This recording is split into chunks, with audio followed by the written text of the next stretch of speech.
la computadora de bordo solamente solo te bloquea la velocidad máxima a la que puedes ir. ¿Por qué? Porque te lleva a un estado seguro de que vos no dañes el motor. No sé si lo han visto, digamos, en los autos, que cuando falla alguna parte, algún sensor, alguna cosa, te limita la velocidad, que es a 60 km/h, más de eso no puedes ir, y te da tiempo hasta que llegues a un lugar para reparar. Bueno, esos son estados de falla seguro, así, bueno, el sistema falla, pero bueno, te lleva a un estado seguro que te permite seguir o continuar. A medida que los sistemas, digamos, se van haciendo más complejos y se agregan todas esas cosas, la categoría de la certificación es mejor. El- Estos sistemas se exigen la certificación en los sistemas, por ejemplo, en una planta nuclear, en los sistemas ferroviarios, bueno, en los aviones ni hablar, en plantas térmicas es lo fundamental, digamos. Recuerden, digamos, que todo un sistema crítico es todo lo que, un sistema donde ha involucrado, si falla, ha involucrado o mucho dinero o pérdidas humanas. Por ejemplo, un avión o el control de temperatura del reactor nuclear, qué sé yo.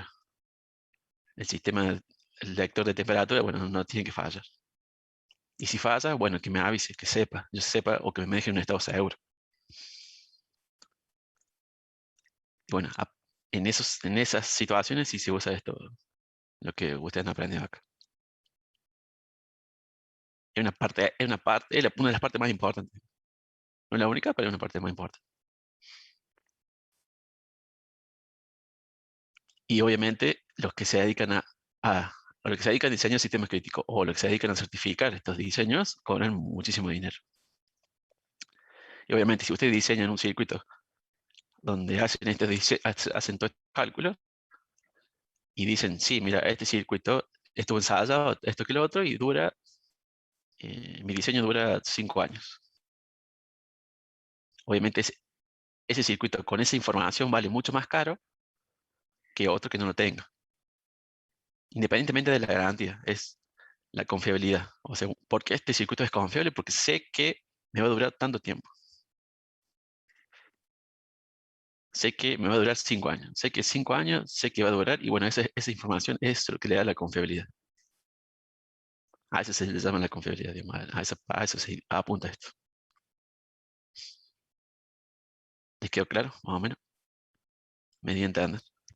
Sí, sí. O sea, la duda surge, digamos, de que el circuito que nosotros presentamos con el grupo tenía Sí. esa diferencia del cuenta por partes y del análisis por estrés, que era bastante, uno de 166 años, y le preguntamos la clase pasada con mi compañero, Sí. pero era eso, digamos, que si fuera algo tan confiable o tan real, ¿cómo podía dar tanta diferencia de los valores? Bueno, justamente porque entre uno y otro son diferentes los métodos, nada más que el cuenta partes es para comparación relativa entre dos circuitos. Entre decir, bueno, tengo que hacer un amplificador con esta bolsita de componentes. ¿Qué confiabilidad tendría si uso estos componentes? No sé cómo los voy a conectar, ni sé qué tensión les voy a alimentar, ¿no? Pero voy a usar esta cantidad de componentes. ¿Qué confiabilidad tiene esto a priori en comparación si hago otro circuito que tiene o más o menos componentes y otros componentes diferentes, que hagan la misma función, ¿no? A eso apunta el cuenta aparte. El análisis por estrés no es directamente, yo ya hice el circuito, tengo este diseño, está sometido cada componente a tal estrés, a tal tensión, a tal corriente, a tal potencia. Y bueno, en base a eso, ¿qué confiabilidad me da? El de cuenta aparte más que nada para comparación.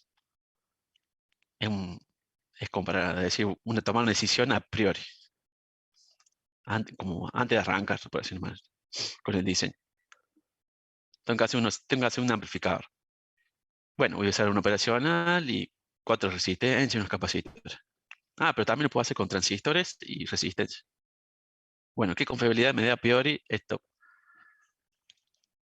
este, esta propuesta, digamos, de utilizar estos componentes? A eso apunta. Obviamente hay mucha diferencia porque no, el de cuenta aparte le falta mucha información y en cambio el del estrés tiene toda la información precisa de qué componente y qué estrés. Profe, Sí. ¿y los coeficientes que usamos en tablas son válidos ahora en la actualidad? Porque yo he leído que no se usaban tanto porque estaban como medio obsoletos. Claro, En sí lo que sí estaba medio obsoleto por el tema del avance tecnológico y eso. claro. Y más o menos, algunos lo siguen usando, pero o sea, el modelo matemático sigue siendo válido. Lo que sí, obviamente, como decís vos, puede variar mucho todavía, por ejemplo, la calidad de los componentes. La tecnología avanzó bastante y la calidad de fabricación de los componentes mejoró muchísimo. Esa información también te la brindan los fabricantes, uno puede, pero te la cobran, obviamente. Uno, uno que se puede ir a los fabricantes de capacitor y resistencia, che, dame tu tabla de confiabilidad de tus componentes con la tecnología que vos manejas. Sí, te la dan, pero te la cobran, obviamente. Y Y después, ¿hay algún proceso que sea más eficiente que buscar componente por componente, o sea, algún programa, algo así? ahí sí, hay programas que te lo hacen, uno le carga el esquemático y le dice, bueno, uso tal componente con tal cosa y con tal, y te hace los cálculos. Sí, sí, sí, hay programas, hay software completos que te hacen el cálculo. Pero, digamos, es muy dependiente del, obviamente, ese software generalmente tiene carga de las tablas y es muy dependiente de cómo conectes ese componente o no, entonces también tiene que cargar el esquemático y tipo una simulación, básicamente, y te calcula la confiabilidad. Sí, pero sí lo Hubiera hay. estado, hubiera estado bueno tenerlos a mano esos programas, pero antes. Sí, lo que sí no hay software libre de eso y los que hay son caros, no son nada baratos. Porque imagínate, generalmente quien pide una confiabilidad de un circuito, generalmente eh, son, son organismos o entes, eh, ¿cómo que se llama? Bastante importante, por decirlo mal. O sea, qué sé yo, por ejemplo, los que fabrican sistemas para los aviones, bueno, usarán ese software. Y obviamente son las compañías gigantes, digamos, no son para nada unos pichones como nosotros, digamos, por decirlo mal. O los que diseñan circuitos para las centrales nucleares, o bueno, los mismos los que fabrican satélites, donde ellos tienen que garantizar, decir, bueno, el satélite tiene que durar 5 años, que es lo que me dura la batería o el combustible para mantenerlo en órbita. Bueno, todo tiene que durar 5 años.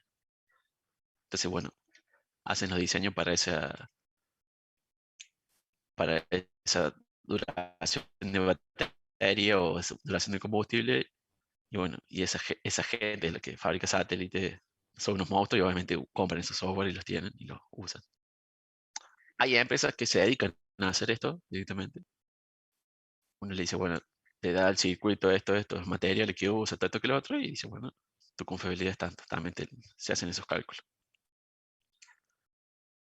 Acá en Argentina, no sé si hay 2 o 3 personas que se dedican a hacer esto, a certificar sistemas críticos y los tipos están llenos de guita.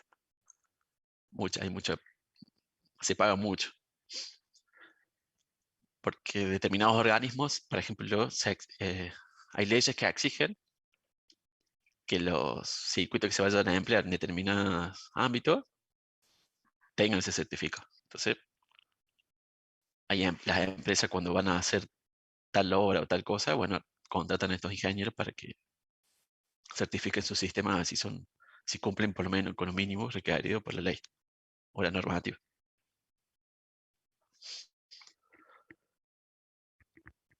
Bueno, esas empresas como son unos monstruos, bueno, tienen plata para comprar esos software, ¿no? No sé si yo les pase, pero bueno, ya se los voy a pasar. Creo que tengo ahí una listita de software. No sé si tienen alguna demo, capaz que debe haber alguna demo, para que puedan jugar un rato.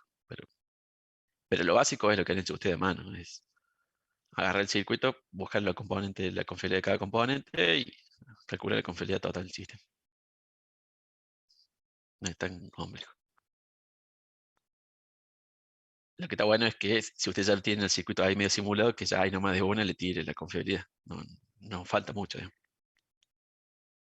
Yo supongo que dentro de poco ya va a venir un plugin para KiCad. No sé si lo conocen el KiCad, pero ya, seguramente ya alguien no debe estar haciéndolo o le falta poco. Lo Lo que usamos está en bueno. primer año. Ah, O por lo menos el grupo de, claro. Bueno, el KiCad de- es un software para diseño de PCB, o sea, esquemático y PCB. Y bueno, hace poco ya también incorpora simulación, ustedes pueden simular ahí también. Entonces ya casi quita todo ahí. Le faltaría nomás esta parte y sería un software bastante copa. Lo que tiene bueno el KiCad es que es software libre ¿ves? Y lo está manteniendo hoy en día.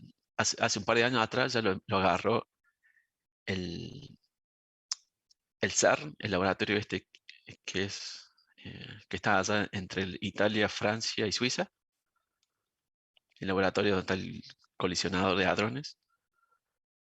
Bueno, esa gente está haciendo todos sus sistemas con este software. Toda la electrónica de su sistema está haciendo con este software y le han metido mucha mano a partir de estos años, hace un par de años atrás. Y la verdad que ha dado un salto increíble, digamos, de calidad y de usabilidad, digamos, el software KiCad para diseño de PCB. Si quieren hacer diseño de PCB, les recomiendo ese software, que es software libre y está muy bueno, muy fácil de usar. Nosotros lo usamos bastante en el laboratorio, trabajamos nosotros en el centro de investigación, usamos muchísimo. Hacemos todo con ese software. Seguramente nosotros vamos a ver algo de eso. Hay una de las unidades que es diseño de PCB, seguramente vamos a ver algo de eso. O por lo menos se los voy a presentar. Pero creo que un poco más adelante.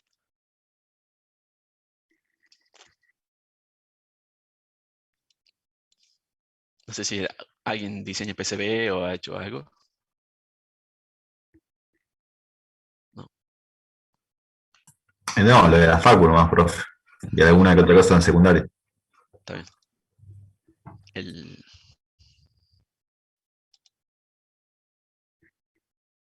Si necesitan diseño PCB, esa es la herramienta digamos, que les recomiendo. Bastante claro, fácil de usar y vimos por ahí, qué sé yo, en materia como técnicas 3 cuando tuvimos que hacer el del mini lab o para algunos proyectos en particulares, pero qué sé yo, por ejemplo, si tuviera que inventar un circuito y crear el PCB de cero, yo no, la verdad que no tengo idea. claro. Claro, bueno, es una falencia que tenemos y bueno, la idea en esta materia es por lo menos darle algunas reglas de diseño de PCB que le va a ser bastante útil.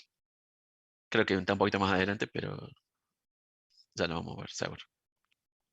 Eh, sí, Sí, yo un poco en el trabajo también. No hay gente especializada en el diseño de PCB, pero alguna vez un poco de ayuda se le da. claro, En Altium, sobre todo. Eso es lo único, claro. pero Ujú. Altium es también otra herramienta para diseño PCB que es poderosísima, es impresionante. Yo lo usaba hace, sí, más de 10 años. O sea, trabajaba haciendo diseño PCB, trabajaba en eso y bueno, usaba Altium. ¿Por qué? Porque el cliente mío usaba Altium, entonces bueno, tengo que usar Altium. Pero para los diseños que quieren hacer ustedes hoy en día, con el KiCad no se le queda atrás. Obviamente, el Altium tiene muchas funcionalidades que todavía KiCad no tiene, pero para lo básico y tiene más que lo básico, va de 10. El- no sé, me decía el profe que hace ver empezaron a ver normas. O sea, puede ser. Sí, arrancó con eso. Ah, y les comentó algo del trabajo práctico que tienen que hacer, o les dijo algo de eso. No que yo recuerde. Solamente presentó las normas y fue una introducción larga nada, al principio. Está bien. Está. Bueno, supuestamente van a tener que hacer un práctico con eso, con normas. O sea, tengo que hablar bien con el profe cómo va a ser, pero en principio creo que se lo va a presentar él. no sé si les comento algo de eso, pero bueno, supongo yo que ya la semana que viene le iré a comentar. Pero bueno, el práctico que vamos a ver ahora no es sobre normas, sino es sobre diseño eh, técnica de disipación en semiconductores. Básicamente cómo hacer cálculos de disipación o disipadores para los dispositivos, digamos, que usamos nosotros, o sea, transistores, reguladores, lo que sea, circuitos integrados. Profe, el trabajo de normas vendría a ser el parcial, lo que se va a tomar como el parcial. Claro, exactamente. Pero no sé bien cómo arreglaron con eso, con el profe, si ya les dijo que va a ser así, cómo va a ser. Hasta el año pasado era que, eh, perdón, hasta el anteaño pasado, para promocionar la materia había que rendir 2 parciales teóricos, uno ahora a mitad de año y otro a fin de año. Pero el año pasado el profe ya directamente puso este trabajo práctico de normas como opcional. Quien lo hacía y estaba bien hecho, bueno, contaba como el primer parcial para la promoción. Y si no, quien no lo quería hacer, bueno, directamente rendía el parcial. Ahí por Moodle, múltiple opción. Supongo yo que este año va a ser igual. Que, creo que es la idea. No sé si ya les comento al profe, algo así. No, No. pero todavía estaba viendo si lo iba a dar, porque comentaron los chicos que en máquina de instalación eléctrica habían hecho algo parecido y que había algunos alumnos que ya lo habían hecho, entonces tenía que ver y evaluar si la mayoría lo había hecho o no, y de ahí en base a eso iba a ver si Ah, lo daba claro, o no lo daba. Todavía estaba claro. decidiendo. Claro, ese era otro tema nuevo, sí. ¿Ustedes lo hicieron en máquinas eléctricas? ¿Vieron algo? O sea, el práctico como está planteado ahora es sobre instalaciones eléctricas domiciliarias. Es aplicar la norma que hay en Córdoba, por decirlo de manera, o en Argentina a las instalaciones eléctricas. No sé si ya vieron algo de eso en máquinas eléctricas. O hicieron algún práctico. El práctico final de máquinas consistía en hacer relevamiento domiciliario completo Claro, basado en la norma EA, exactamente. nada más. Y ves que si cumplía norma o no cumplía norma. Ah, mira. Bueno, casualidad que el práctico que hicimos hasta el año pasado era así. Pero tengo entendido que ese práctico es el mismo hace años también en máquinas. Ah, mira. Así que no sé. Bueno, yo cuando crucé máquina hace 2 años no teníamos que hacer ningún trabajo de eso. No nos Sí, dio material en eso. yo también no, lo cursé en 2018 y no teníamos que hacer ese trabajo. Ah, claro, Entonces sí es nuevo. claro. Digamos, eh, sí, lo ideal sería que sean máquinas eléctricas porque es para la materia de máquinas e instalaciones eléctricas. Así se llama la materia, ¿no? Sí. Digamos, pasa que justo en esta materia está la unidad de normas, normativa. Entonces, bueno, al profe se le ocurrió, bueno, y de hecho también es una salida laboral temas de instalaciones eléctricas. Y nosotros, como electrónicos, también somos competentes. No, el colegio este de ingeniero, especialista, no sé qué, eh, que nos dan la incumbencia, damos el título, podemos hacer instalaciones eléctricas y bueno, también es una salida laboral, por decirlo. Y desde un par de años atrás se exige, acá en Córdoba se exige el- que la instalación eléctrica para la habilitación lo, lo esté certificada eh, ¿cómo se llama? Por instalador matriculado. Nosotros, el instalador matriculado para sacar la matrícula, bueno, tiene que rendir un par de cursos, que esto, que lo otro, tiene que rendir ahí unos exámenes, qué sé yo. Pero nosotros como ingeniero electrónico, al ya tener esos conocimientos, podríamos hacerlo de una. Entonces, digamos, todo esto viene porque las instalaciones eléctricas domiciliarias son una fuente de peligro bastante importante a la hora de los incendios, ¿no? Antes lo hacía cualquiera, así nomás, y bueno, así se provocan los incendios. hace un par de años, como que la seguridad eléctrica tomó más importancia acá en la provincia. Y ahora se exige que quien realice las instalaciones eléctricas sean instaladores matrícula. De hecho, no podés pedir ¿cómo que se llama? No podés pedir medidor, el alta o el medidor, si no tenés eh, si no te lo hace un instalador matrícula. O algo así. Pero bueno, el patio de cámara hoy no es, no es sobre eso, es sobre las técnicas de disipación. Me dijo el profe que la semana que viene van a empezar con este tema. Hay como nos descoordinamos con el profe. En realidad él tenía que haber empezado este tema este, ayer, o sea, con el teórico este ayer, pero bueno, no, como que nos descoordinamos ahí, no pudimos tener una reunión, no pudimos tenerla, qué sé yo. Pero bueno, a lo que vamos a ver ahora, ustedes la semana que viene en principio verían la parte teórica, que es justamente sobre la técnica de disipación. Ahí les muestro el práctico. Acá está.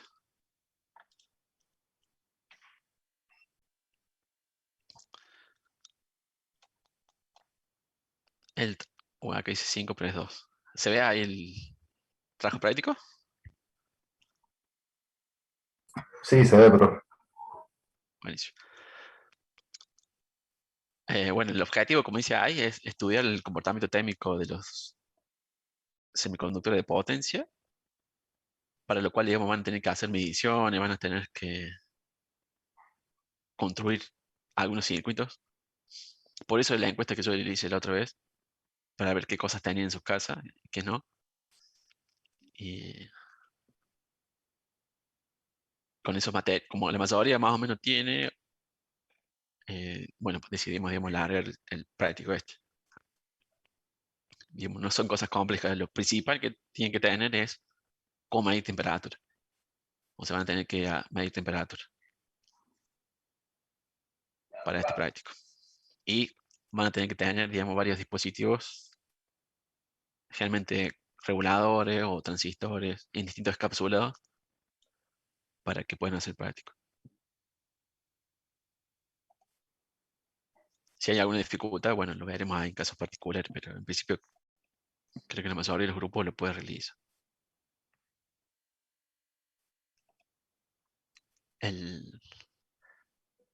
¿Vieron algo ya alguna vez de disipación de energía? ¿O los disipadores en alguna otra En materia? dispositivos electrónicos tuvimos disipación térmica, cálculo de resistencias térmicas y demás. Ah, buenísimo. Bueno, entonces podemos ir mucho más rápido. En principio, eh, la regla básica es que, como bueno, si bien en física o en termodinámica, que si uno tiene dos cuerpos de diferente temperatura y los junta, va a haber un flujo de calor desde el que tenga mayor temperatura así que tenga menor temperatura. Eso como que el flujo de calor es energía, obviamente. Y hay una forma de hacer un modelado de esa situación, que es a través de una analogía con los circuitos eléctricos, que son los circuitos térmicos. ¿Tá? Existen diferentes formas, digamos, de transmitir calor. Básicamente tres formas. La principal, si uno tiene dos cuerpos en contacto, es el mecanismo de conducción, que se gobierna a través de esta ecuación que está acá. Ah, pero no estoy grabando. Voy a grabar. Ahí está. Perdón. Bueno, entonces, como les decía, bueno, hay tres mecanismos de transferencia de calor. Uno es conducción, que es el más común de todos. Debemos decir, bueno, yo tengo dos cuerpos, los acerco. Pero vamos a dibujar acá. O sea, tengo dos cuerpos con diferente temperatura, T1, y otro cuerpo acá con otra temperatura T2, que se tocan a través de una superficie, que sería esta.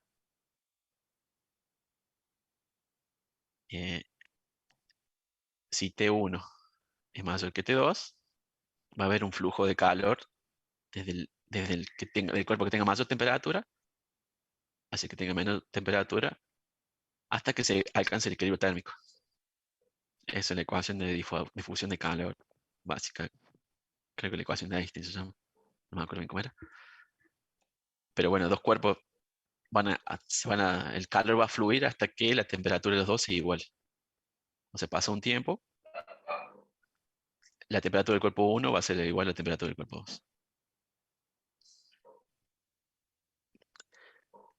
2. ¿Cuánto calor se transfiere de un cuerpo a otro? Va a depender, en el mecanismo de conducción, va a depender de la superficie de contacto de los cuerpos. O sea, va a depender de esta superficie de acá.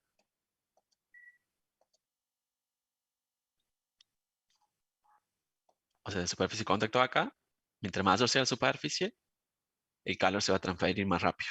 O más rápido se van a alcanzar las condiciones de equilibrio.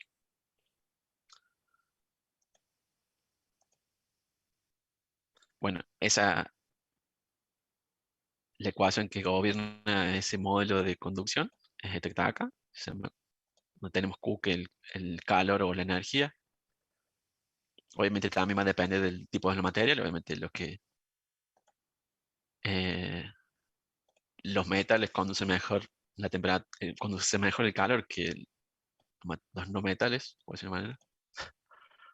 O sea, los metales son buenos conductores de calor, a diferencia de la madera o los cerámicos, los plásticos.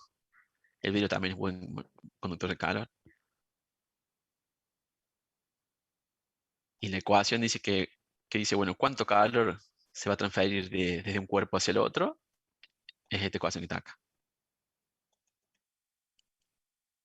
O sea, tenemos por un lado el coeficiente térmico del material, que es una constante, depende de cada material. Obviamente de los metales es el mejor. El área enfrentada de los dos cuerpos, la diferencia de temperatura de los cuerpos, y la diferencia de distancia entre los dos cuerpos. La distancia recorre entre los cuerpos. En realidad, como que este modelo plantea como que hay un tercer cuerpo acá, que sería por donde va a fluir el calor. Pero en principio, la distancia de contacto está acá.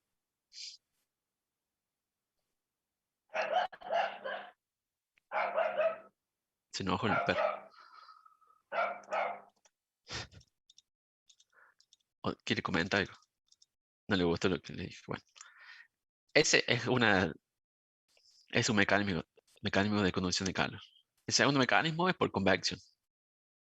Este es un poquito más complejo, pero está simplificado en esta ecuación de acá. Pero básicamente es, digamos, que el calor, el aire caliente lo que hace, sube. O sea, el aire caliente se expande y sube. Entonces genera una corriente de convección. Ese sería el mecanismo llamado convección, también expresado de esa manera. Y por último, el otro mecanismo, bueno, otro conocido, es de la forma que nos llega el calor desde el Sol hacia nosotros, que lo hace a través de la radiación. Que bueno, tiene esta ecuación, que es la ecuación ¿cómo se llama? De la radiación de los cuerpos negros se llama.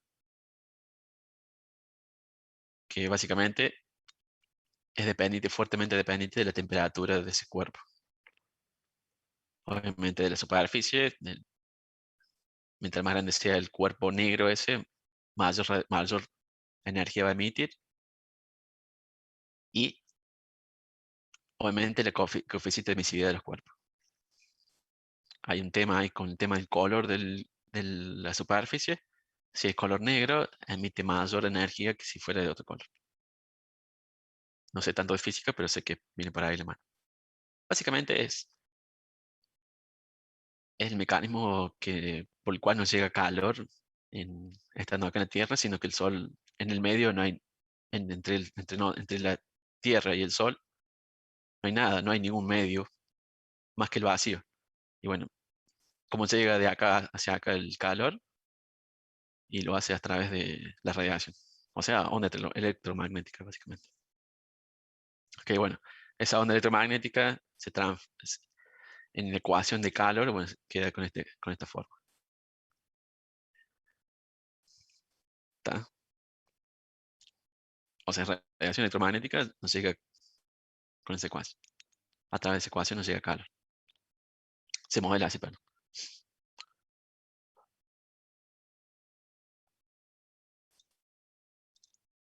Entonces, esos son los tres mecanismos de conducción de calor.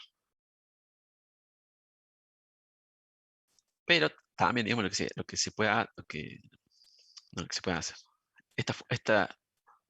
En esta área, digamos, se hace una analogía entre, se hace una analogía con un equivalente eléctrico. Se modela del siguiente manera, o sea, se dice, las temperaturas se modelan como si fueran fuentes de tensión, como si fuera un voltaje. El medio por donde va a circular el calor se denomina resistencia térmica, que es equivalente a la resistencia eléctrica.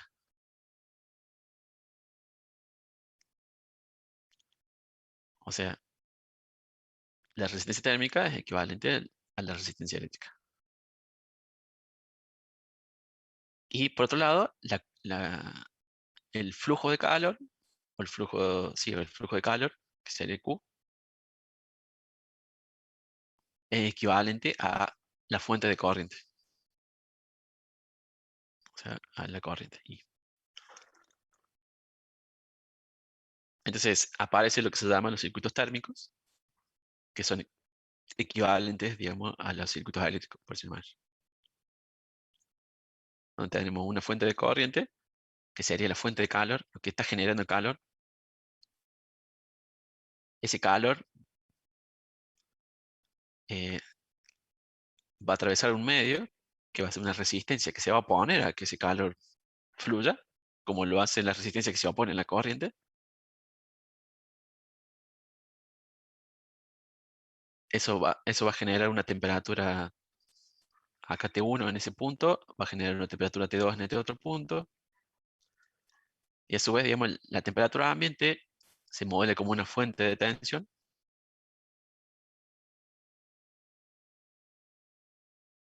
Que sería la temperatura ambiente.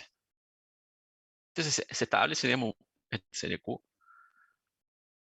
un equivalente eléctrico, y se modela de esa manera bastante sencilla.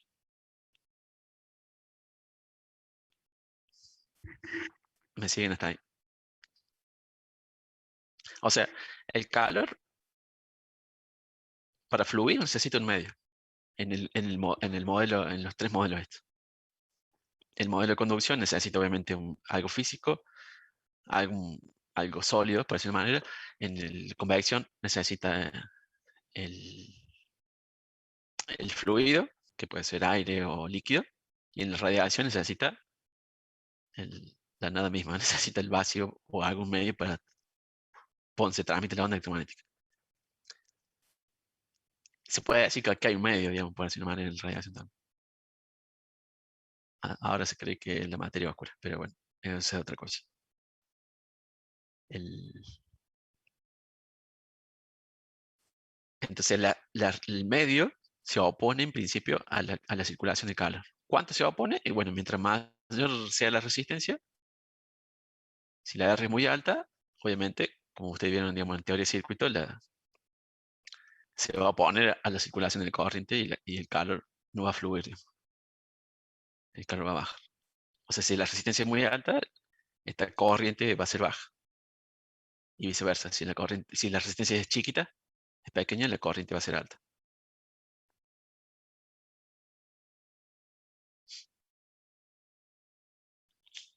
¿Está? Bueno, no se preocupen que todo esto Estas ideas le van más claras el profe con el teórico la semana que viene. Ahora más o menos estoy diciendo un poco rápido, así medio conciso para avanzar con el práctico.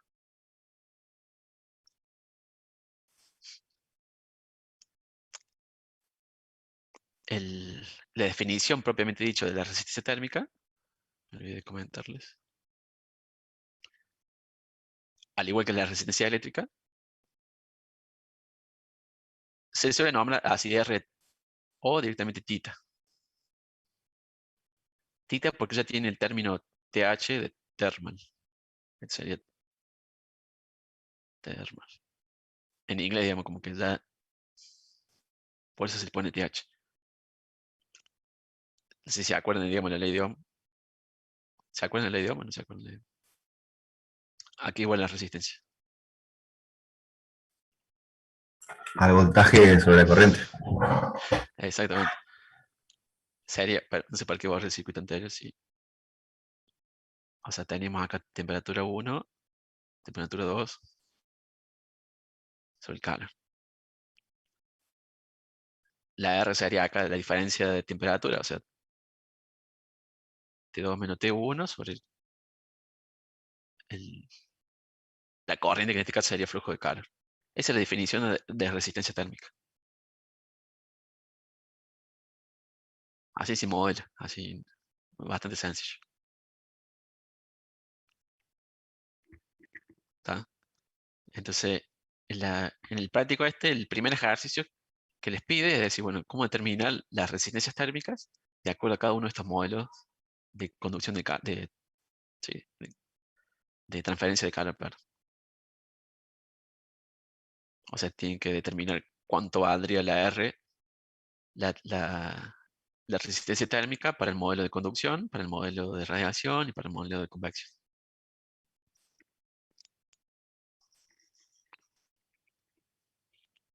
Es bastante sencillo. Justamente lo que pide acá el ejercicio 1.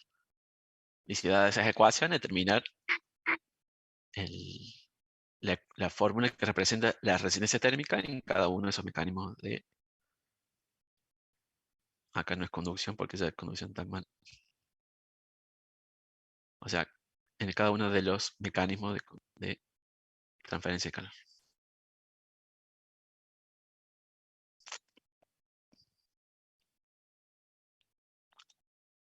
Seguimos.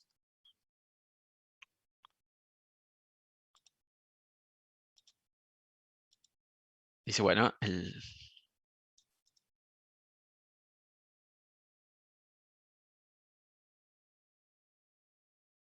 bueno, este es el modelo que les presentaba yo, digamos, de radiación. En los circuitos integrados, en los transistores, en los circuitos integrados,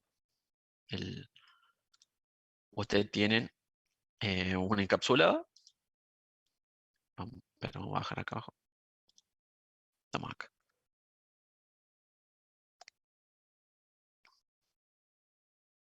O sea, ustedes tienen, realmente tienen eh,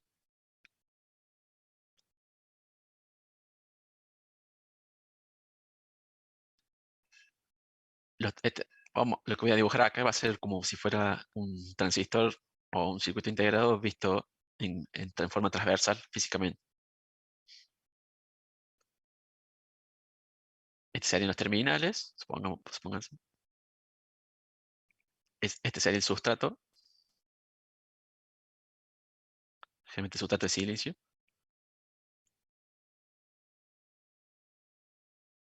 Sobre el sustrato está el transistor o el circuito integrado propiamente dicho, donde se genera la fuente de calor. Sobre ese sustrato se coloca el encapsulado propiamente dicho.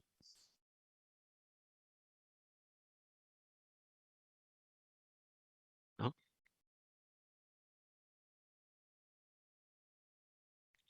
Y, vamos a dejar otro color. Entonces, en el transistor propiamente dicho, o sea, en la juntura, se genera el calor y ese calor sale de la superficie a través de una resistencia y desde la superficie del encapsulado hacia el ambiente, lo hace a través de otra resistencia, ¿no? Acá en el medio tenemos lo que, como es la juntura del transistor, tenemos lo que se llama la temperatura de juntura. Sobre la superficie del encapsulado tendríamos lo que se llama la temperatura del encapsulado, o TC. Y bueno, obviamente en el ambiente tendríamos la temperatura ambiente.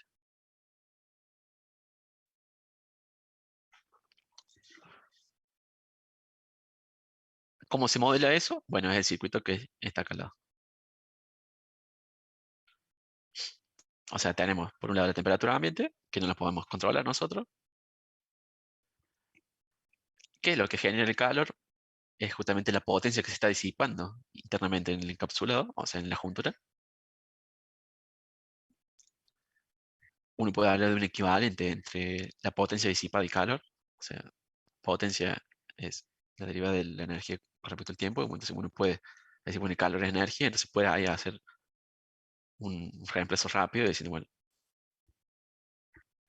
nuestra fuente de corriente es en realidad nuestra potencia de disipación, o lo que se está disipando en la juntura o y en esa encapsula. Entonces, esa potencia genera un flujo de calor que va a querer salir hacia afuera y lo va a hacer a través de dos resistencias. Una resistencia que va desde la juntura hacia la carcasa, hacia esta, y desde la carcasa hacia la ambiente va a haber otra resistencia térmica que se va a llamar de carcasa ambiente. Lo va a hacer a través de esta otra resistencia. ¿Está? ¿Cuál es el problema acá? ¿Por qué se queman las cosas? ¿Por qué se queman los transistores, los reguladores? Y porque no pueden disipar toda esa energía todo el calor. Exactamente. En realidad, las junturas estas, internamente, digamos, en los transistores, o en los circuitos integrados, generalmente son contactos físicos, o sea, son contactos, algunas veces son mecánicos, pues unos son por deposición, que esto que lo otro, que no aguantan cualquier temperatura. O sea, llega a un límite de temperatura, esas junturas se rompen, se quiebran, se pinchan. Se produce unos quiebres de esa juntura, unos quiebres mecánicos que son irreversibles. Entonces, bueno, hay una temperatura de juntura máxima a partir de la cual el transistor se quema. La juntura deja de funcionar como juntura propiamente dicha. Realmente las junturas PN. Si son de silicio, creo que la temperatura máxima la que puede soportar la juntura antes que se deteriore, creo que son 150 grados centígrados. Entonces, ¿qué pasa?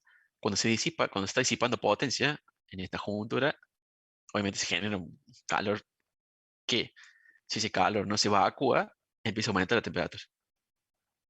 Aumenta la temperatura y bueno, si ese calor no sale, aumenta la temperatura. Entonces ese calor tiene que salir hacia otro lado, tiene que fluir, tiene que salir para un lado.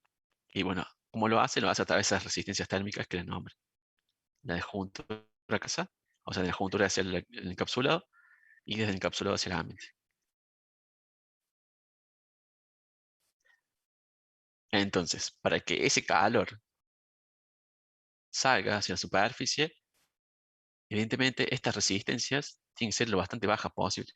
Tienen que ser rebajas, ¿no? Entonces, no sé si han visto, digamos, pero hay diferentes tipos de encapsulado, pero los dispositivos que son de potencia, los encapsulados son encapsulados metálicos. ¿Por qué el metálico? Bueno, porque el metal es los materiales que mejor conducen el calor. O sea, que mejor conducen quiere decir que tienen baja resistencia térmica. A diferencia, digamos, de los circuitos integrados o otros encapsulados que no son de potencia, generalmente son de material epoxi que no disipa tanta, no tienen buena resistencia térmica, sino que no están pensados para trabajar en baja potencia, entonces, bueno, tiene otro tipo de material.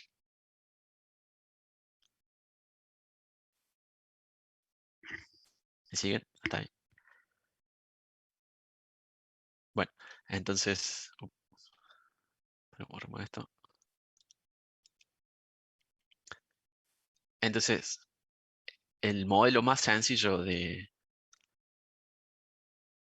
el circuito más sencillo, digamos, de térmico, equivalente para para los semiconductores, es ese que está ahí, es básicamente la fuente de corriente que nos dice el- la, la generación de calor, o sea, la potencia que va a disipar el semiconductor ese, la resistencia juntura carcasa, la resistencia carcasa ambiente y obviamente la temperatura ambiente. Lo ideal, o sea, siempre uno va a esperar que la temperatura ambiente sea menor que la temperatura de juntura. Porque si al revés, nosotros le vamos a inyectar calor a la juntura y se nos va a quemar el dispositivo, ¿no? Si la temperatura ambiente es más que la temperatura de juntura, nosotros lo estamos quemando por afuera, por decirlo. Es cuando lo quemamos, cuando quemamos las cosas, porque la temperatura ambiente es mayor que la propia que está disipando adentro. Pero digamos, la premisa fundamental es esto, que la temperatura ambiente es menor que la temperatura de juntura. Si no, el calor no fluye desde adentro hacia afuera, sino desde afuera hacia adentro. ¿Está? Tengan presente eso. Para hacer los cálculos es lo básico. Entonces, sigamos. Entonces, bueno, ese circuito térmico que aparece ahí, si ustedes hacen los cálculos aplicando la misma teoría de circuito, o sea, la ley de Kirchhoff básica, nos da esta ecuación que está acá abajo. O sea, no es nada más ni nada menos que la ley de Kirchhoff. O sea, la temperatura de juntura es igual a la potencia, que sería el equivalente de corriente, por las resistencias, o sea, la caída de tensión sería la caída de tensión en las resistencias, como se llama delta T, más la temperatura ambiente. Y con esa ecuación, aparte de esa ecuación, se puede modelar digamos, todo el práctico. Es una ecuación básica. Obviamente, estas resistencias van a depender de los encapsulados. Son, son específicas de los materiales encapsulados y la forma de los encapsulados. Y la temperatura ambiente, bueno, es una variable que tiene que controlar usted, la potencia es una variable que tiene que controlar usted, igual que la temperatura juntura, otra variable que tiene que controlar usted. El ejercicio 2 del práctico dice justamente determinar,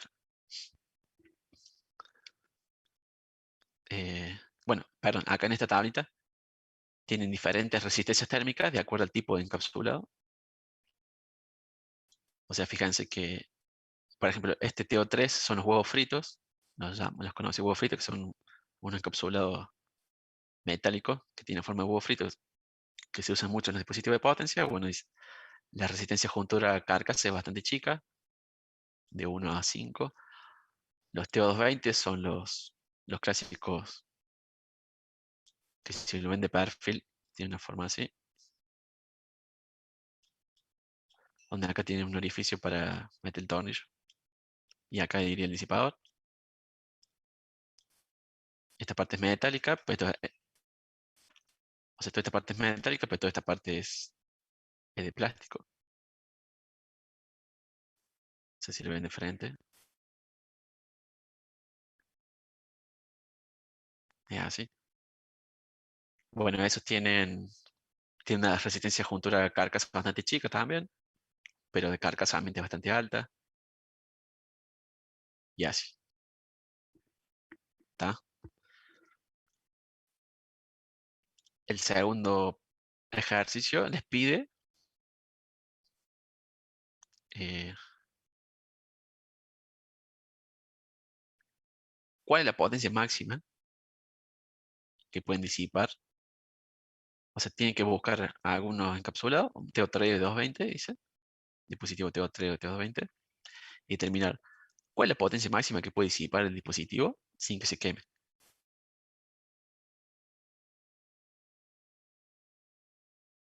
Eso es lo que le está preguntando este ejercicio. Agarrar un dispositivo TO220 y otro TO3 y determinar qué potencia máxima puede disipar, sin disipador obviamente, sin que se queme. Ahí le voy a mostrar.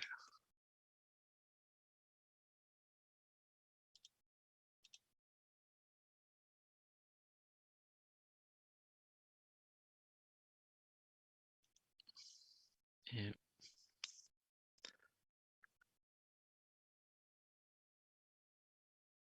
New share, acá está. Le muestro la hoja de datos de ¿cuál es? Este.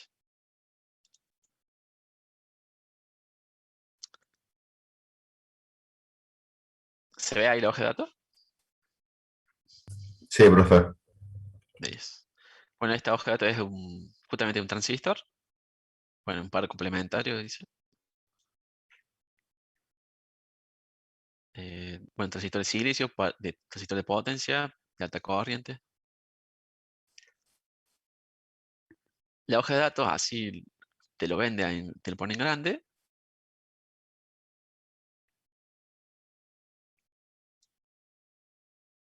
Espera que...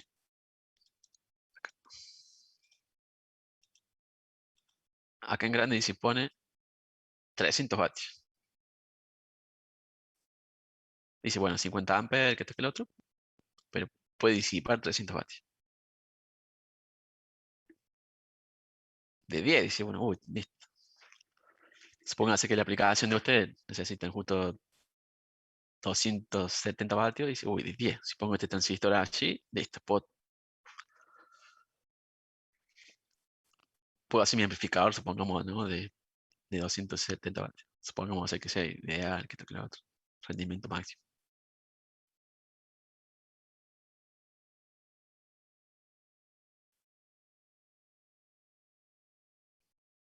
Pero, digamos, lo que no le está diciendo, bueno, ¿bajo qué condiciones son esos 300 vatios? Justamente eso es lo que hay que ver, digamos, hay que leer, hay que saber interpretar. Si se fijan, digamos, esa información les dice, sí, uy, con este transistor uno puede disipar 300 vatios. Pero bueno, ¿bajo qué condiciones?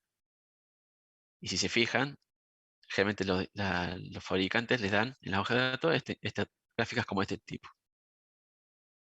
Donde por un lado tenemos la potencia que se disipa y por otro lado la temperatura. ¿Pero qué temperatura? Dice acá temperatura. Generalmente esta temperatura es temperatura de carcasa. Nos dice, bueno, sí, vos le podés sacar 300 vatios al transistor este, en tanto y en cuanto vos mantenga la temperatura de carcasa menor a 25 grados, más o menos.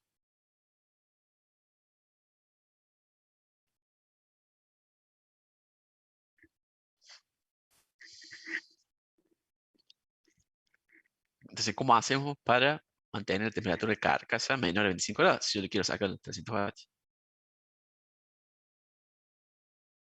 Bueno, obviamente, agregando disipadores y controlando las temperaturas. Pero es que si nosotros no le ponemos disipador al dispositivo este,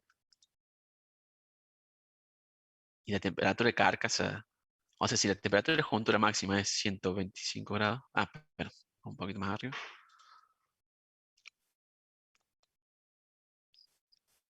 O sea, la información que les acabo de decir dice, bueno, acá, sí, le podés sacar la máxima potencia de 300 vatios, en tanto y en cuanto la temperatura de carcasa sea 25 grados.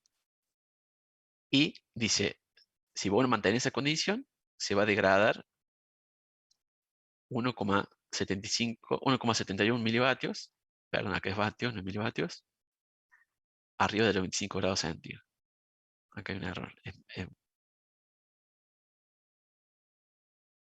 ¿Y cómo es eso? Bueno, es a través de esta curva que se ve acá. Quiere decir que si vos no mantienes la temperatura de carcasa a esa temperatura, o sea, por debajo de los 25 grados, lo que va a suceder es que no le vas a poder sacar, supongamos que vos mantengas la temperatura de carcasa a 100 grados. Y más de 125, 150, 160 vatios no la puedes sacar sin que se te queme. O sea, te compraste un transistor de 300 vatios y solamente le puedes sacar 160 vatios. O sea, estás perdiendo plata. Pero está hablando de temperatura de cargas, no temperatura de ambiente, ¿no? Ojo.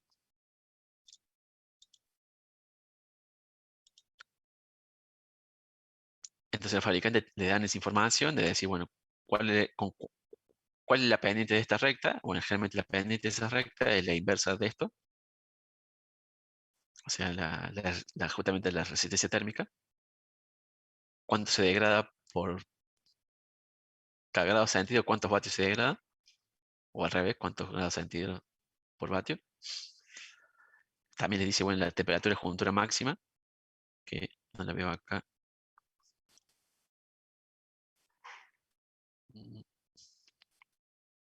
Acá, temperatura de juntura. Dice temperatura de juntura máxima 200 grados. Entonces, el primer punto les pregunta, dice, bueno, ¿cuánta potencia le puedo sacar a este transistor sin poner el disipador a la temperatura ambiente? Bueno, obviamente ese cálculo tienen que realizar ustedes haciendo uso de esta información y con el cálculo de la ecuación del modelo, digamos, del circuito térmico, o sea, que vimos reacción. O sea, hay que decir que TJ igual a PD por la resistencia térmica más la TA.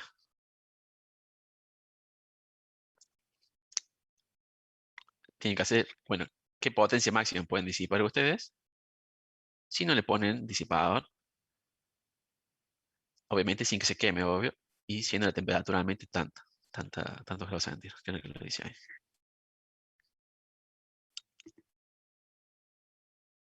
O sea, básicamente es despejar este PD, reemplazar el TJ por la temperatura J máxima sin que se queme. Y bueno, y la resistencia térmica es la que está determinada por acá. Y listo.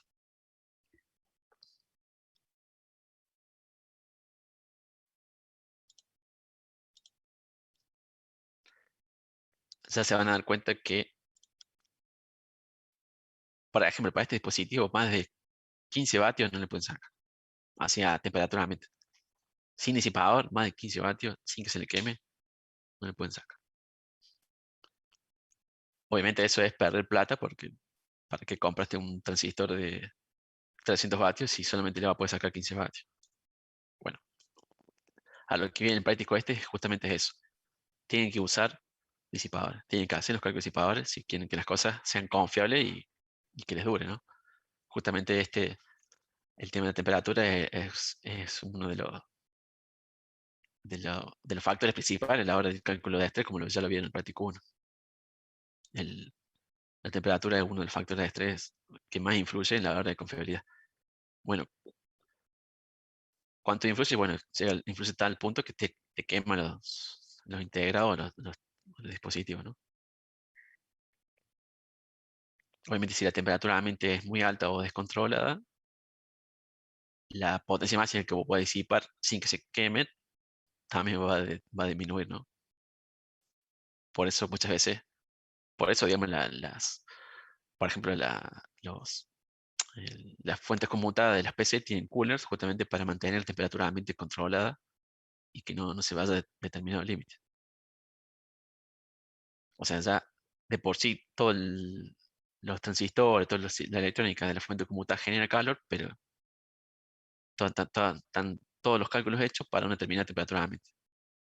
Por eso tiene coolers para evacuar el calor ese y para mantener la temperatura ambiente de por lo menos la fuente conmutada dentro de unos valores aceptables.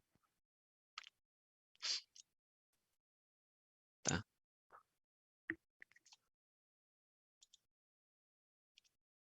A ver si había algo más.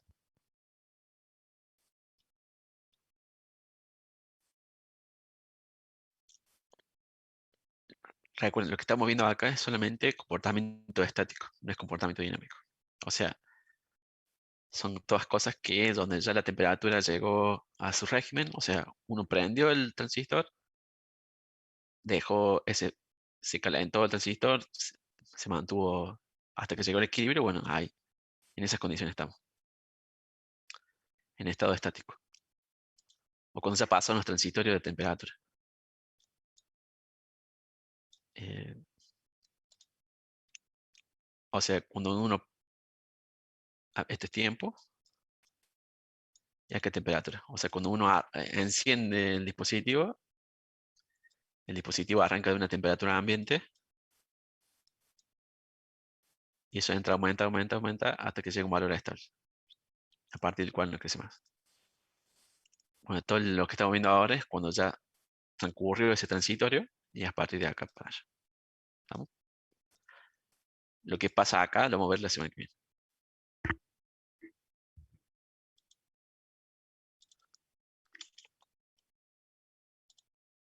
Volvamos al trabajo práctico.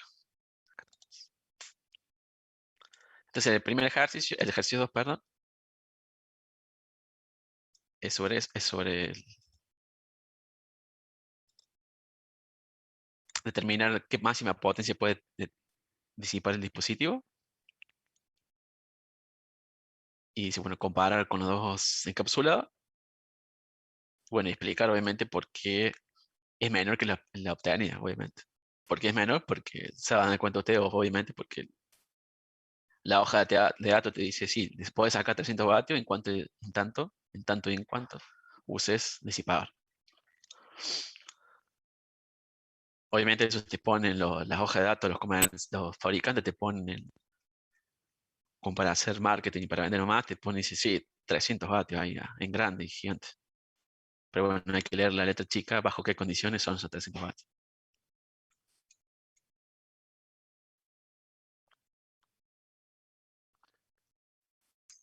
Eh, si ustedes ven este modelo, el principal problema que tiene, digamos, el calor para salir, obviamente,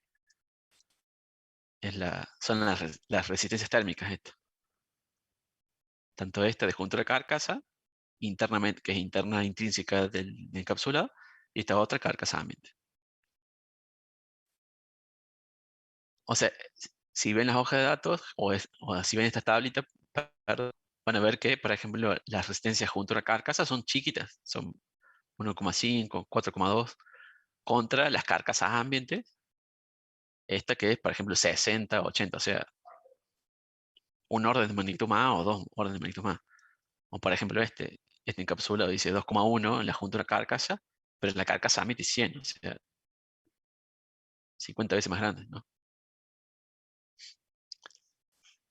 Entonces, para que el calor que se genera acá, o sea, que nos hace que la temperatura de juntura sea elevada, y para que ese calor salga hacia la superficie, es necesario que las resistencias térmicas involucradas sean bajísimas. Evidentemente, uno cuando compra un dispositivo, la resistencia de juntura carcasa, o sea, la propia intrínseca del dispositivo, no la puede modificar. Lo que sí uno puede modificar justamente es esta resistencia, digamos, la carcasa ambiente.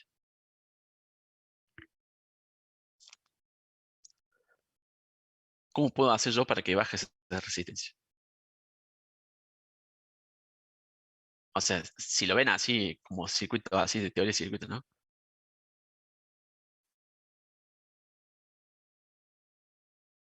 Y ponemos en paralelo otra resistencia más chica. Exactamente. Si yo pongo una resistencia acá en paralelo menor que esa, o sea,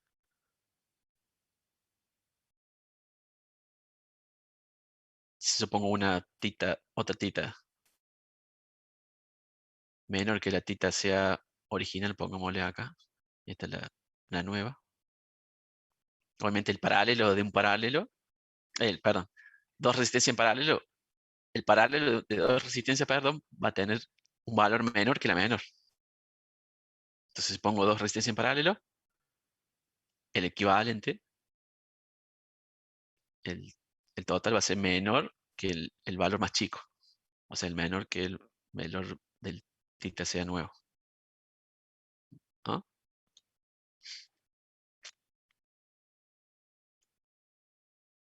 ¿Se entiende? ¿No? O sea, si esta es de 10K y esta de 5K, el paralelo va a ser menor que 5K.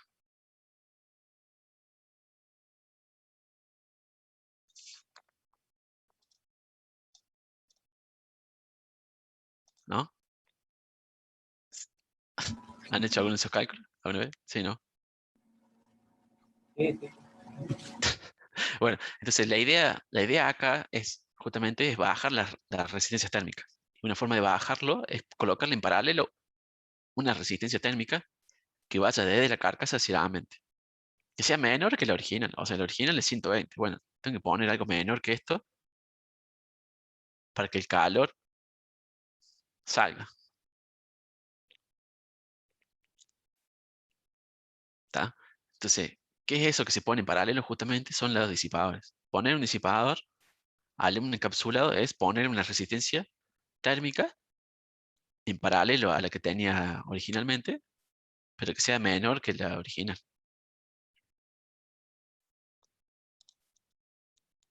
Entonces, justamente es lo que es el mecanismo básico para mejorar la disipación de potencia. Entonces se le coloca a la resistencia intrínseca que tenía, bueno, acá está ordenado al revés, pero a la resistencia que tenía original el encapsulado, que es esta, se le coloca en paralelo. En realidad, bueno, saldrían dos resistencias, pero se puede tomar como una sola, que una es una resistencia que va de la carcasa al disipador y otra que va del disipador a la mente. O sea, esto sería así. Supongamos que es el encapsulado del TO220.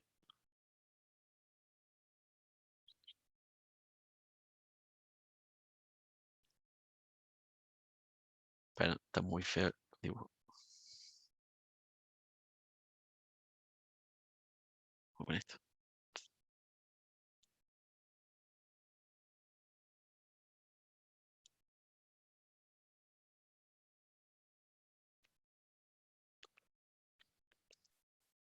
Supongamos que este es el TO220 que tiene el huequito acá. Tiene la patita ahí. Y sobre ese le colocamos, sobre la parte metálica, obviamente, se le coloca el disipador.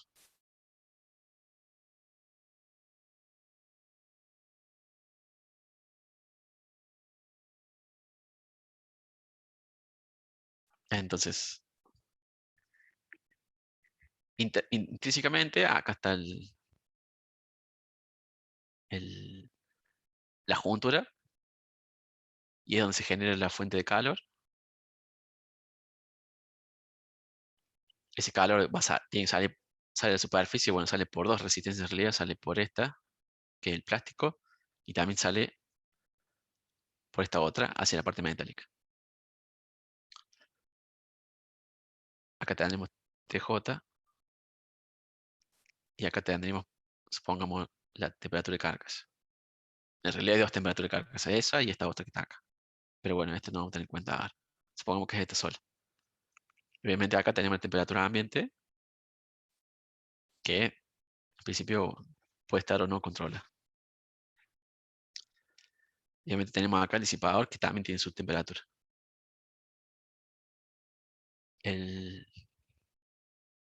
Cómo uno conecta el disipador al encapsulado, bueno, eso es muy importante porque recuerden que las superficies de los materiales no son pulidas, no son espejos. No hay un contacto solidario. Si uno enfrenta dos superficies, generalmente cuando uno enfrenta dos superficies, o si le hace una ampliación a eso, si lo ve por el microscopio, las superficies son así. O sea, son rugosas, obviamente. Y solamente en pocos puntos se tocan en sí. Entonces el calor, si ven la primera ecuación del mecanismo de conducción, la primera ecuación del mecanismo de conducción dice que la resistencia térmica esta, que hay acá entre estas dos superficies, es menor cuando mayor es el área. Igual que la resistencia eléctrica. La resistencia eléctrica es menor cuando mayor es su sección. Por ejemplo, en el caso de un conductor. Pero el área es el área, en el caso del circuito térmico, es el área de contacto. Pero acá el área, si ustedes se fijan, el área de contacto son pocos puntos. Entonces el área efectiva de contacto es medio pobre. Son 3 puntitos cuando en realidad debería ser solidaria pura, ¿no? O sea, las dos superficies deberían estar completamente enfrentadas y ser perfecto el contacto. Bueno, eso no se da en la práctica. Para mejorar eso, lo que se coloca, ¿qué se suele colocar? Si lo han visto. Pasta térmica. Disipador. Exactamente. La patita térmica lo que viene así es rellenar estos huequitos de aire y mejora el contacto, digamos, entre las ambas superficies. ¿Está? Entonces, generalmente o siempre hay que usar pasta térmica acá. Porque esa resistencia, bueno, también se modela y justamente es la resistencia esta. Carcasa disipador, que está acá. Si vamos con el disipador, obviamente vamos a querer que esa resistencia sea baja. Bueno, entonces esa resistencia se llama así, carcasa disipador, generalmente es la interfaz. O sea, este se denomina interfaz. Existen diferentes tipos de interfaz. La que nombraron ustedes es la grasa térmica, la pasta térmica, que es una grasa siliconada. Hay otras interfaces, ¿cuáles otras hay? Si la han visto o se les ocurre. Muchas veces, generalmente la parte metálica del encapsulado es un terminal más. Generalmente está sometido a un potencial. Muchas veces suele ser el terminal de salida, en el caso de un regulador. Entonces, la parte eléctrica esta está sometida a un potencial, o sea, tiene un voltaje que está expuesto ahí a cualquier cosa, digamos, ¿no? Entonces, uno generalmente lo que va a querer es aislar ese voltaje del exterior, como generalmente los disipadores apuntan hacia el exterior de los gabinetes, y uno no quiere que ese voltaje del voltaje de ese terminal, del regulador, supóngase, esté acá, el disipador. Entonces, en ese caso, se suele colocar interfaces que sean aislantes eléctricos, pero no térmicos. Generalmente se coloca algo acá que no conduzca, que conduzca el calor muy bien, pero que conduzca mal la electricidad, o que no la conduzca, porque no queremos que haya potencial acá. No queremos que haya corriente ahí. ¿Qué han visto que se usa como eso? Como esa barrera eléctrica. Tienen como unas capitas delgadas que son de mica. Sí, lo más común, lo que se usaba habitualmente, lo más difundido es la mica. La mica es un material que conduce muy bien el calor, pero muy mal la corriente. Es un vidrio, es como si fuera el vidrio. Entonces se usa la mica. Pero la mica tiene el drama de esto. O sea, en realidad ahora en lugar de tener una sola superficie, vamos a tener dos superficies. O sea, vamos a tener la superficie del disipador. Vamos a poner un cambio de color para ser más didáctico. El verdecito sería la Le interfaz. metimos grasa a todo y después de un chastre bárbaro. Exactamente. Este sería la mica, si uno la amplia. Y este sería el otro. Entonces los puntos de contacto ahora son menores. Si antes eran menos, ahora son menor que los menos. Los puntos de contacto son menos. Entonces, sí, también se usa mica, pero lo que se hace es justamente ponerle grasa también a esas dos superficies. Hay que poner grasa a todo. Entonces ponele grasa de un lado y ponele grasa del otro. ¿Qué otra cosa se usa también? Como conductor térmico, pero aislante eléctrico también. Si lo han visto.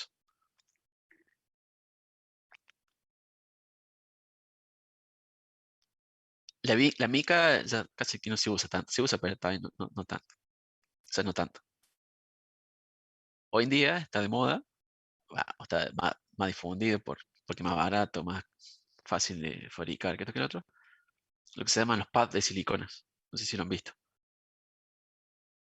Son unos cuadraditos eh, de silicona que tienen más o menos el color este así, medio rosadito, tirando a violetita. No sé si se alcanza a ver. Generalmente, bueno, esos pads son unos pads de silicona que obviamente son aislantes eléctricos, pero son muy buenos conductores térmicos. A esos mismos también cumplen la misma función de la mica, pero también se les pone grasa, silicona. No sé si lo han visto.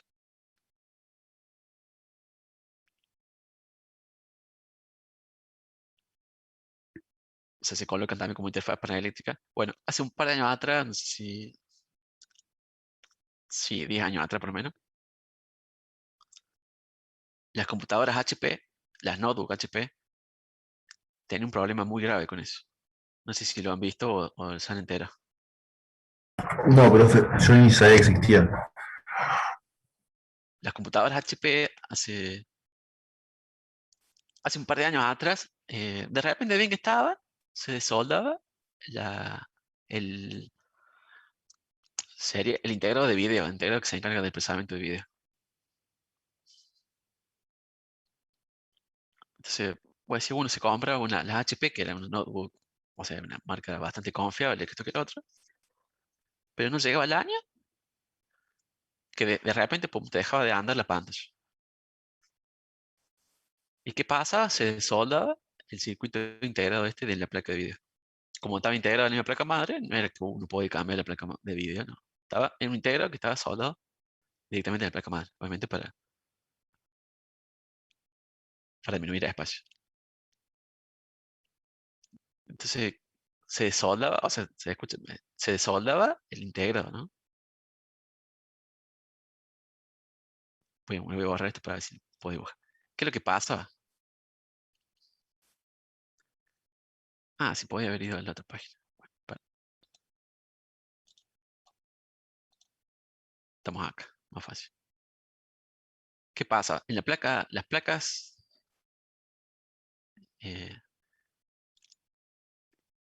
hagan de cuenta que bueno, perdón, cambie color. Hagan de cuenta que esta es la placa madre. Sobre la placa madre estabas.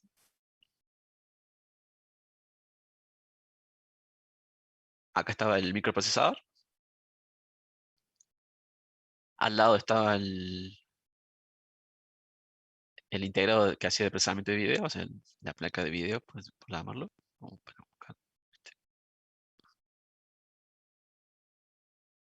Este color.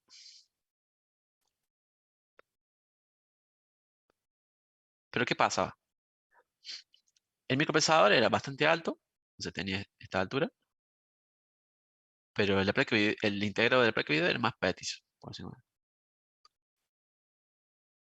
Este era el PCB, ¿no? De la placa madre. Entonces, para evacuar el calor del microprocesador, obviamente, le ponían un disipador, un pedazo de cobre, una planchuela de cobre gigante, que sacaba el calor. Y acá mediante un cooler, no sé si alguna vez desarmó una notebook, pero tiene sobre esa placa de cobre gigante, bien gruesa, acá le ponen un cooler que saca el calor hacia afuera. Bueno, obviamente esta planchuela de cobre está bien agarrada a la placa madre. Tiene un tornillo ahí que la agarra así. De los dos lados, ¿no? De los dos lados se agarra. Y obviamente al microprocesador estaba bien solidario, por decirlo de una manera. O sea, tenía una buena interfaz acá, generalmente de grasa o la misma, un pad de silicona con la grasa, o sea, estaba bien, bien soldado, bien puesto. Pero ¿qué pasaba? Ese plancho de cobre no llegaba a tocar al integrado este de video. Entonces lo que hacían, le ponían un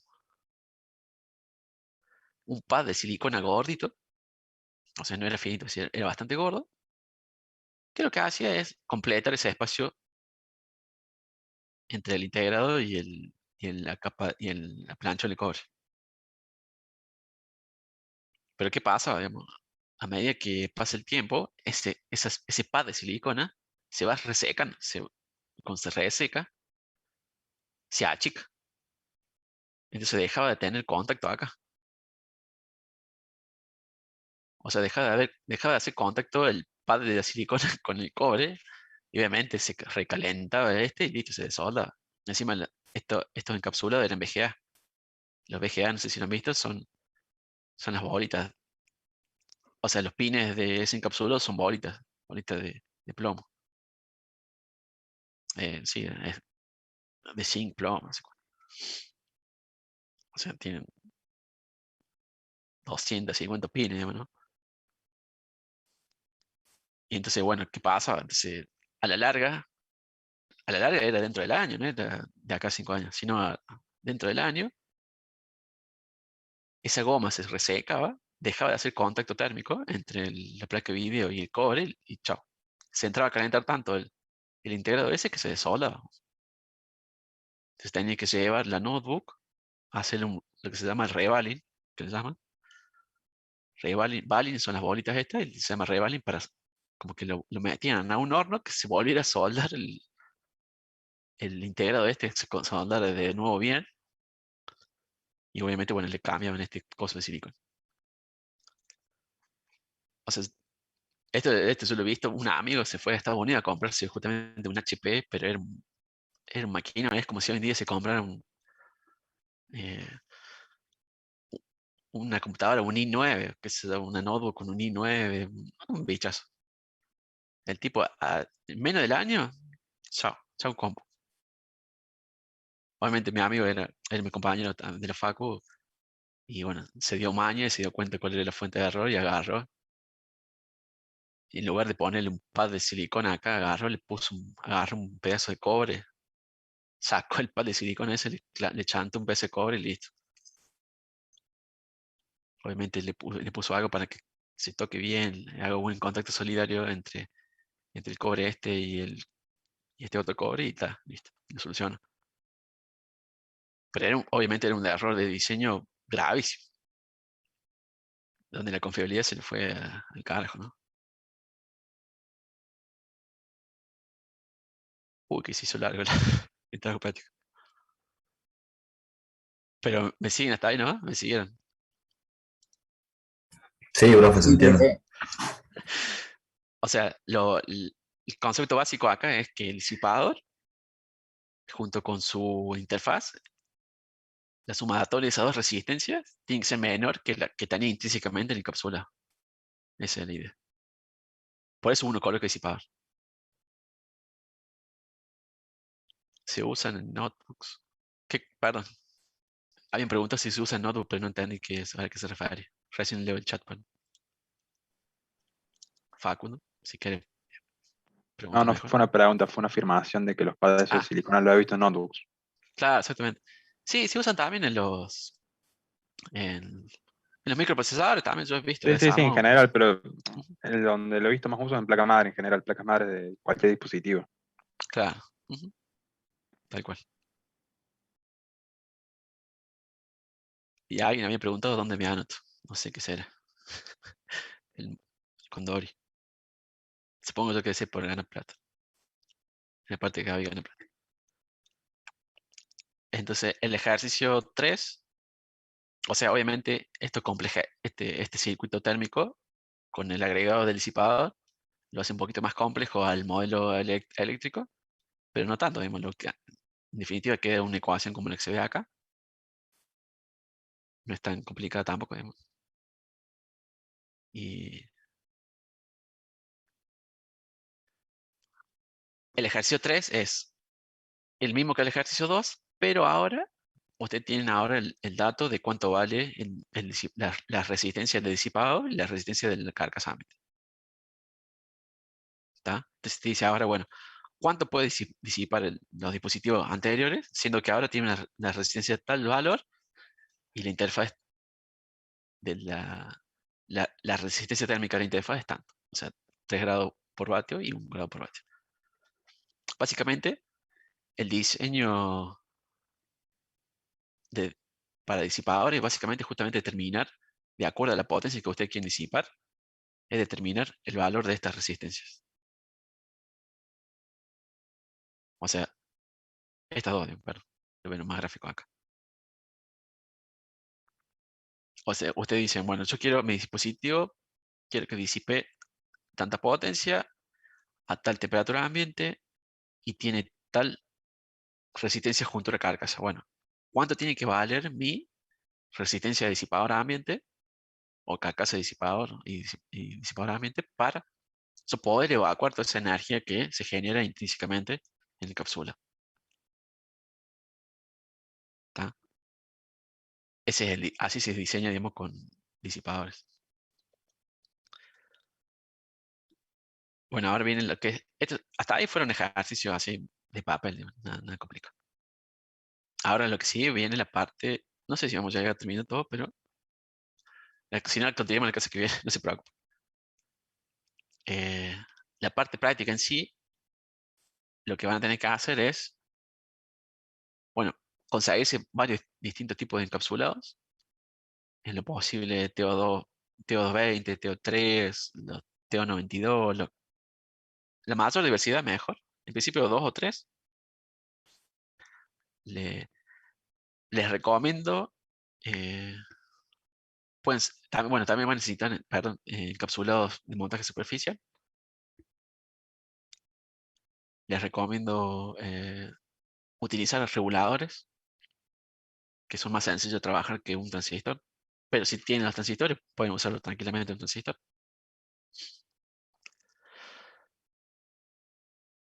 La idea del trabajo práctico es medir justamente las diferencias de resistencias térmicas que existen en el modelo de los modelos de los encapsulados. La primera resistencia térmica que tienen que medir es la de junto a la carcasa, o sea, la que hay entre donde se genera el calor y la carcasa. Se puede medir, hay formas de medirla. Bueno, dependiendo del dispositivo, si utilizan un transistor de potencia de una manera, si utilizan un regulador, hay de otra manera. Les dejo acá, digamos, el método, cómo se hace. Para el caso del regulador lineal, tienen que leer una nota de aplicación que está en la referencia 1. Básicamente, los reguladores lineales, no sé si han trabajado alguna vez, por ejemplo, el 7805, el LM317, ¿los conocen? Sí, profe. Sí, profe. Bueno, esos reguladores, la mayoría de los reguladores modernos y esos particulares, tienen un sistema de protección que se protegen con la temperatura. O sea, si superan una determinada temperatura, se cortan solo. Corta solo la corriente salida si se supera un determinado umbral de temperatura. Con ese umbral de temperatura, usted puede determinar la temperatura de juntura y con midiendo la temperatura de carcasa, ya pueden determinar la resistencia juntura de carcasa. O sea, básicamente lo que tienen que hacer en este punto es determinar la resistencia junto a la carcasa de los diferentes dispositivos. Como ya vieron, digamos, la ecuación esta depende de 3 valores. La temperatura de juntura, la temperatura de carcasa y obviamente la potencia que te disipan. Este valor lo pueden medir y calcular porque usted dice, bueno, mi dispositivo va a disipar tanta potencia. Y este valor obviamente también puede medir porque usted tiene acceso al encapsulado y pueden decir, bueno, pueden medir la temperatura en el encapsulado. O sea, para hacer el práctico este van a tener que medir temperatura. Pero ¿qué pasa? ¿Cómo hacemos ahora para medir la temperatura juntos? Lo demás se lo complicado.